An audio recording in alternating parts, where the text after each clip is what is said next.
le cimetière du Père-Lachaise à Paris reçoit plus de 3,5 millions de visiteurs par an, ce qui le fait cimetière le plus visité au monde et l'endroit le plus visité de Paris. On y trouve les sépultures et les tombes de très nombreuses personnalités, des hommes politiques, des musiciens, des artistes, des peintres et des anonymes. On se bouscule pour y être, entre autres Oscar Wilde ou encore Edith Piaf, ou Jim Morrison, le légendaire et mythique chanteur des Doors, et la sépulture de Frédéric Chopin, mais seul son corps y repose, sans son cœur qui lui est dans un pilier de l'église Sainte-Croix de Varsovie.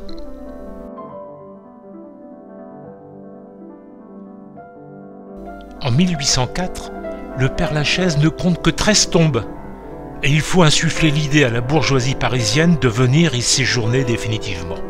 Alors, on transfère les dépouilles supposées de Molière et de La Fontaine, mais surtout celles d'Héloïse et Abélard, couple du XIe siècle, symbole de l'amour libre et de la passion charnelle interdite.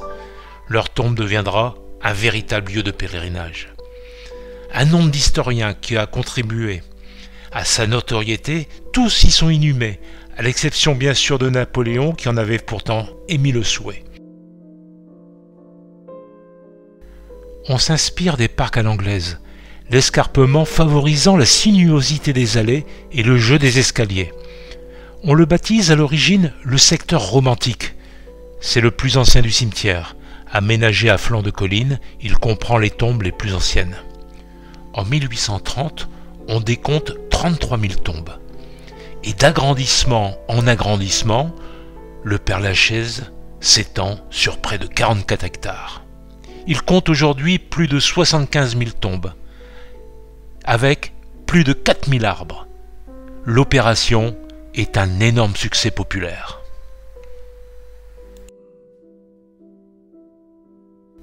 Comment ai-je pu laisser mon nom au célèbre cimetière, créé au début du XIXe siècle?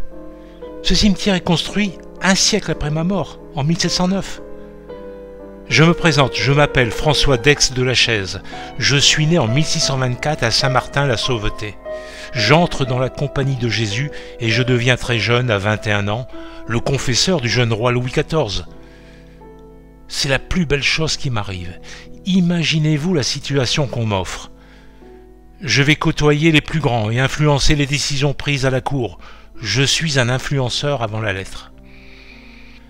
Je vis à la maison Professe dans le quartier du Marais, rue Saint-Antoine. La règle interdisait à quiconque de rentrer après minuit, et un jour le roi se voit refuser ma confession. Alors, ni une ni deux, le roi m'installe dans une maison très confortable, avec un magnifique jardin, avec des arbres exotiques, des pièces d'eau et autres merveilles, sur l'une des collines de Paris, près de Ménilmontant. Ce lieu a pris plusieurs noms, de lieu-dit du Champ-l'Évêque, immense champ de blé, de légumes et de raisins cultivés au XIIe siècle, appartenant au Moyen-Âge à l'évêque de Paris, changé en Montaut-Vigne pour les cultures que l'on y réalisait alors. En 1430, un riche commerçant du nom de Regnault de Vendôme achète le domaine et construit une maison cossue. Une folie, la folie Regnault. Le riche épicier dépensait des fortunes pour y organiser des fêtes splendides. Voilà l'origine du nom. Et lorsqu'en 1652, la maison accueille quelques heures le jeune roi Louis XIV, venu assister sur ses hauteurs à la lutte engagée dans le faubourg Saint-Antoine entre le maréchal de Turenne et le prince de Condé, en mémoire, les jésuites nomment Mont-Louis leur lieu de retraite. La ville de Paris achète en 1804 l'emplacement pour y installer sa première nécropole, nommée le cimetière de l'Est. Mais les Parisiens ont vite fait de le rebaptiser du nom très populaire et cher à leur cœur, le Père-Lachaise. En ma mémoire, le château des Jésuites n'existe plus, la chapelle du cimetière occupe son emplacement. L'entrée principale du parc des Origines est aujourd'hui celle du cimetière. Moi, vous pouvez venir me rendre visite dans le Marais. Entrez dans l'église Saint-Paul-Saint-Louis, tout près de la rue Saint-Antoine. Allez dans le chœur et soulevez la trappe de forme carrée, proche de l'autel, dans l'allée centrale de l'église. Malheureusement, cette crypte est très rarement ouverte. On peut y lire sur une plaque à côté de noms illustres, le mien, Lachaise d'Aix François, dit le Père-Lachaise. Lorsqu'on effectue des travaux sur le règne de Louis-Philippe, les cercueils pourris s'émiettent.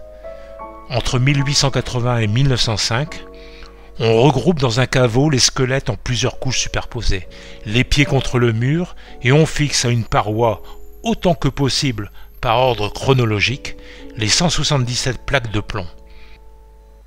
Je repose toujours dans cet ossuaire. J'ai donné mon nom au cimetière et je n'y repose pas. Je suis dans ma crypte, à l'abri des regards, des visites et des fleurs. En toute discrétion, somme toute. Mais mon nom est désormais mondialement connu.